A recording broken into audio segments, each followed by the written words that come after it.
तो students, air around us NCERT solution class 6 और हम लोग एनसीईआरटी एक्सरसाइज हम लोग सॉल्व करने वाले हैं। एयर अराउंड अस चैप्टर है, क्लास 6 हो रहा है, ठीक है। पूरा फोकस बोर्ड पे, ठीक है। चलो आगे लिखते हैं क्वेश्चन। पहला question, what is the composition of air. Air तो हम मतलब एयर का क्या क्या कंपोजिशन है, मतलब एयर में क्या क्या है, एयर में क्या क्या गैसेज हैं, ठीक है। तो लिखेंगे air is a mixture of 78% nitrogen, 21% oxygen, 21% क्या है, ऑक्सीजन है, और 1% में जो है 1% में कार्बन डाइऑक्साइड है, वाटर वेपर से और कुछ अदर गैसेज है, ठीक है। एयर में कुछ डस्ट पार्टिकल्स भी होते हैं, ठीक है। So air is a mixture of 78% nitrogen, 21% oxygen, 1% carbon dioxide, water vapours and some other gases. Air also contains dust particle, यानी एयर में डस्ट के पार्टिकल्स भी होते हैं, ठीक है। चलो दूसरा question, how will you prove that air supports burning. मतलब कि आप कैसे प्रूफ कीजिएगा कि एयर जो है वो बर्निंग को सपोर्ट करता है। अब तुम बोलोगे कि बर्निंग यानी कि कैंडल जल रहा है, एयर है वहाँ पे खूब तेज, नहीं। एयर क्या है, air is a mixture of gases, air जो नॉर्मल एयर है, ठीक है। विंड एक अलग चीज होता है, विंड होता है मूविंग एयर, यानी जब वही जो एयर है फास्ट स्पीड पे जब मूव करता है तो उसको हम विंड कहते हैं। तो विंड में तो बर्निंग नहीं होता, ये तो हमको पता है ना। विंड अगर हवा तेज है तो फिर जलेगा कैसे, वो एक अलग केस है। यहाँ हम समझना चाह रहे हैं कि एयर, यानी यहाँ पे अगर हम कैंडल जलाते हैं नॉर्मल रूम में तो वहाँ एयर है, तो वहाँ बर्निंग होता है कैंडल का। तो मतलब हमको प्रूफ करना है कि एयर के कारण जो है यहाँ पे बर्निंग हो पा रहा है, ठीक है। एयर में ऑक्सीजन होता है, हमको पता है, इसी कारण बर्निंग हो पाता है। तो यही हमको प्रूफ करना है कि एयर जो है सपोर्ट करता है बर्निंग को। अब बिना एयर जो है माचिस जो है वो जलेगा ही नहीं, और वो जो फ्यूल है वो जलेगा नहीं, या फिर कैंडल जलेगा नहीं, ठीक है। टेक अ कैंडल, एक कैंडल लीजिए, candle, place it in a tub, एक टब लीजिए, उसमें इस कैंडल को प्लेस कर दीजिए, उसको रख दीजिए ऐसे, ठीक है। Light the candle and also fill the tub with some water, इस कैंडल को जलाइए और फिर टब में कुछ पानी डालिए, ठीक है। Cover the candle with an inverted glass, तो एक ग्लास लीजिए, शीशा का ग्लास, उसको कैंडल के ऊपर उसे ढक दीजिए पलट के। ग्लास जो है इन्वर्टेड होना चाहिए, इन्वर्टेड मतलब उल्टा।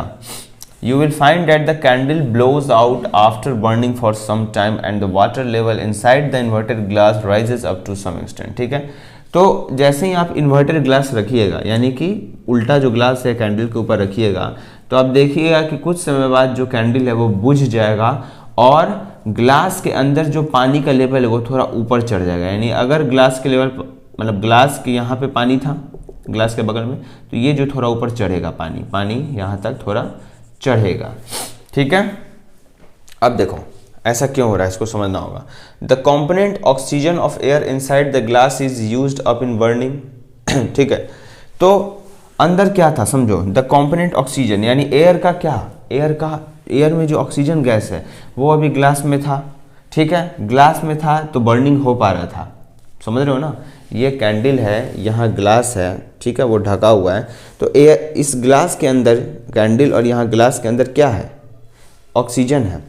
तो ये जल क्यों रहा है, क्योंकि ऑक्सीजन है ग्लास के अंदर। अब ये जो कैंडल है ये ऑक्सीजन का इस्तेमाल कर लिया, ठीक है। ये कैंडल क्या किया, ऑक्सीजन का इस्तेमाल कर लिया जलने के लिए।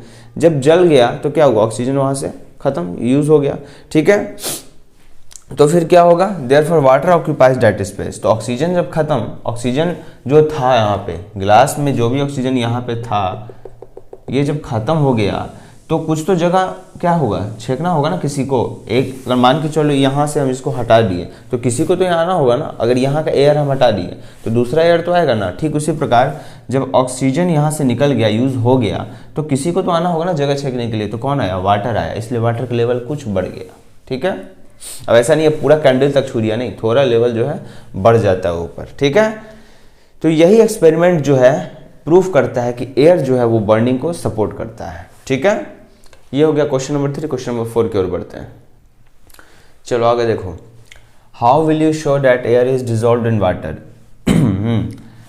तो आप कैसे दिखाइएगा कि पानी में एयर मिक्स है, डिजॉल्व्ड है, यानी उसमें घुला हुआ है, ठीक है। हमको दिखाना है कि पानी में भी एयर है, यानी वाटर में एयर है, पानी जो है उसमें एयर है, ठीक। कैसे, to show that air is dissolved in water we take water in a pan and heat it, ठीक है। तो अगर हम दिखाना चाहते हैं कि एयर वाटर में डिजॉल्व है तो इसके लिए हम एक पैन लेंगे, उसमें कुछ पानी डालेंगे, ठीक है, एंड हीट इट, और उसको गर्म करेंगे। Just before it boils you will notice some bubbles at the inner surface of the pan. ठीक है, तो पानी के उबलने से पहले तो पानी गर्म होगा, गर्म होने के बाद ही उबलेगा। तो उबलने से पहले मतलब ठीक जब उबाल आने वाला है, तो उबाल आने से पहले जो है हम देखेंगे we will notice that some bubbles at the inner surface of the pan. ठीक है, तो हम क्या देखेंगे कि पैन जो है, पैन ये रहा पैन, तो पैन का जो यहाँ का सरफेस है, जैसे मान लो तुम पानी भरे, तो पानी इतना भरे, तो यहाँ पे सरफेस पे जो हम देखेंगे बबल्स उठ रहा है। क्या हो रहा है? बबल्स। तो यही बबल्स दिखाता है कि एयर है पानी में घुला हुआ। ठीक है, एयर है पानी में घुला हुआ। ठीक है, यही बबल्स दिखाता है। These bubbles are formed because of air dissolved in water। तो ये बबल्स क्यों निकलते हैं, ये बबल्स क्यों बनते हैं? क्योंकि एयर जो है डिजॉल्व है, तो वो निकलना चाहते हैं। ठीक है, ठीक है, एयर जो है डिजॉल्व है। ठीक है, जस्ट बिफोर इट बॉइल्स, उबलने से ठीक पहले हम देखेंगे कि पैन के इनर सरफेस पे, ये जो पैन है इसके यहाँ पे इनर सरफेस पे जो है कुछ बबल्स उठ रहे हैं, कुछ बबल्स यहाँ पे बन रहे हैं। ठीक है, और यही दिखाता है कि पानी में एयर डिजॉल्व है। ठीक है, Why does the lump of cotton wool shrink in water? ठीक है, तो अगर हमारे पास कॉटन उल है, ठीक है, मतलब कि रुई जैसा कुछ है, ठीक है, तो वो क्यों श्रिंक करता है? पानी में जब उसको डालते हैं तो वैसे सिकुड़ता क्यों है? एक सेकेंड। हाँ, तो जब भी हम मान के चलो हमारे पास कोई कॉटन रुई जो है, लंप ऑफ कॉटन उल मतलब हो गया रुई, रुई समझ सकते हो। तो रुई को जैसे हम तुम पानी में डुबोते होगे तो क्या होता है? वो ऐसे सिकुड़ जाता है। क्यों सिकुड़ता है भाई? ये जानना है हमको। तो हम लिखेंगे a lump of cotton wool shrinks when immersed in water. This is because air present in the cotton wool escapes, thus the volume of the cotton wool decreases. ठीक है, तो ये रहा रुई, इसको हम पानी में डुबाएं तो क्यों ये सिकुड़ जाता है? ये इसलिए सिकुड़ता है क्योंकि जो भी एयर मौजूद था इस रुई में, उसमें पानी में डुबोने के बाद क्या होता है कि वो एयर जो एस्केप कर जाता है, और इससे क्या होता है, उसका वॉल्यूम जो है वो डिक्रीज हो जाता है। समझ रहे हो या नहीं समझ रहे हो? ब्राइटनेस थोड़ा बढ़ाना होगा। क्या बोल रहे हैं कि अगर रुई है हमारे पास और उसको अगर हम पानी में डुबा रहे हैं तो उसका वॉल्यूम कम हो जाता है। क्या हो जाता है? वॉल्यूम कम, यानी श्रिंक हो जाता है, सिकुड़ जाता है। क्यों सिकुड़ता है भाई? क्यों? क्योंकि जो भी एयर मौजूद था, जो भी एयर प्रेजेंट था उस कॉटन में, उस जो रुई है, रुई में जो भी एयर मौजूद था, पानी में डुबाने के बाद वो एयर निकल जाता है। एयर निकलता है, उसका वॉल्यूम वापस कम हो जाता है। ठीक है, so this is the reason why lump of cotton will shrink in water. ठीक है, क्वेश्चन नंबर 6 की ओर बढ़ते हैं। चलो आगे देखो। The layer of air around the earth is known as. ठीक है, यानी एयर के अर्थ के चारों ओर जो भी एयर का लेयर है, ठीक है, तो उसको हम क्या कहते हैं? समझो, अर्थ के चारों ओर जो भी एयर का लेयर है, यानी जो भी एयर का जो लेयर है, चादर है, उसको हम क्या कहते हैं? परत है एयर का, उसको क्या कहते हैं? एटमॉस्फेयर कहते हैं। पता है हमको? The component of air used by green plants to make their food is. ठीक है, कंपोनेंट ऑफ एयर, एयर का कौन सा कंपोनेंट जो कि ग्रीन प्लांट्स के द्वारा यूज कर लिया जाता है अपना भोजन बनाने के लिए, यानी ग्रीन प्लांट्स अपना भोजन बनाते हैं, ग्रीन प्लांट्स यानी जो पौधे हैं वो अपना भोजन बनाते हैं एयर का कौन सा कंपोनेंट का इस्तेमाल करके? हमको पता है कार्बन डाइऑक्साइड है। ठीक है, फोटोसिंथेसिस प्रोसेस होता है तो क्या चाहिए होता है? प्लांट को, ग्रीन प्लांट्स को क्या चाहिए होता है? सनलाइट चाहिए होता है, वाटर चाहिए होता है, कार्बन डाइऑक्साइड चाहिए होता है। ठीक है, तो इनसे क्या होता है? ग्रीन प्लांट्स जो है अपना भोजन बना लेते हैं। सो ग्रीन प्लांट जो है अपना भोजन बनाते हैं। द कंपोनेंट ऑफ एयर, कौन सा एयर को इस्तेमाल, और एयर का कौन सा कंपोनेंट को इस्तेमाल करके? क्योंकि एयर में तो बहुत सारे कंपोनेंट हैं, है ना, उसमें ऑक्सीजन है, नाइट्रोजन है, कार्बन डाइऑक्साइड है, अदर गैसेस है, डस्ट पार्टिकल, वाटर वेपर, बहुत सारी चीज़ है। तो एयर का कौन सा चीज़ है? एयर का कौन सा कंपोनेंट? हमको पता है कार्बन डाइऑक्साइड। ठीक है, list 5 activities that are possible due to the presence of air. तो एयर के प्रेजेंस के कारण कोई ऐसा 5 एक्टिविटी बताओ, 5 एक्टिविटी, एयर के प्रेजेंस के कारण कोई ऐसा 5 एक्टिविटी बताओ जो कि पॉसिबल है। रेस्पिरेशन पॉसिबल है, एयर है तभी तो रेस्पिरेशन हो रहा है। हम जो खा रहे हैं, ऑक्सीजन एंट्री कर रहे हैं बॉडी में अपने, तो जो भी खाना खाएं वो टूट रहा है, उससे हमको एनर्जी मिल रहा है। ठीक है, जो भी कॉम्प्लेक्स खाएं वो सिंपल में टूट रहा है और एनर्जी हमको दे रहा है।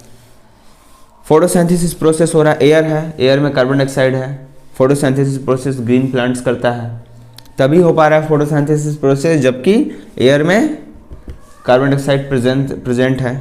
अगर एयर में कार्बन डाइऑक्साइड नहीं होता तो फोटोसिंथेसिस प्रोसेस नहीं होता, ग्रीन प्लांट अपना भोजन नहीं बना पाता।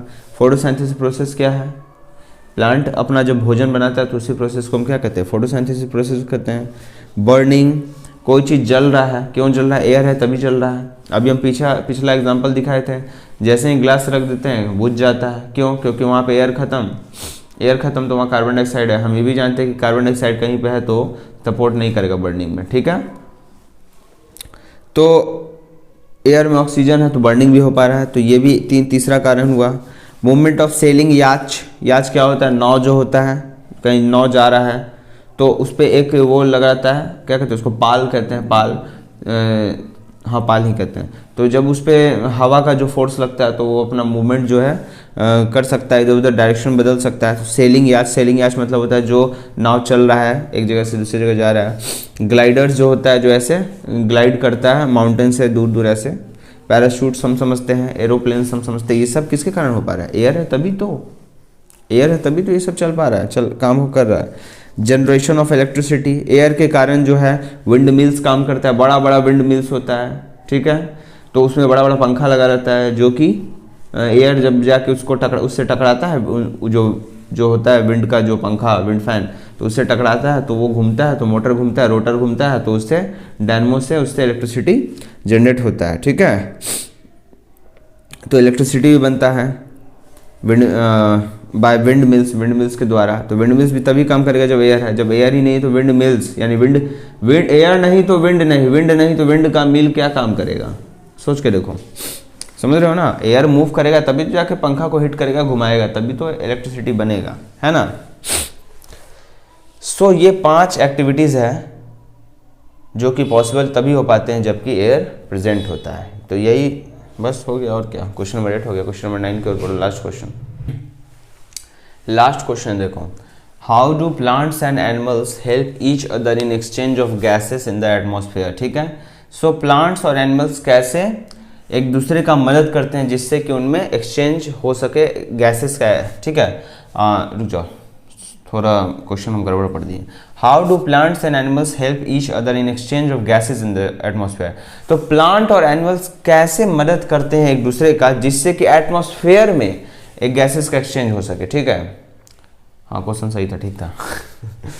चलो थोड़ा हम इसको इंटरप्रेट करने में गड़बड़ कर रहे थे, ठीक है। सो प्लांट्स और एनिमल्स जो है कैसे एक दूसरे का मदद करते हैं जिससे कि गैसेस का एक्सचेंज हो सके एटमॉस्फेयर में, ठीक है।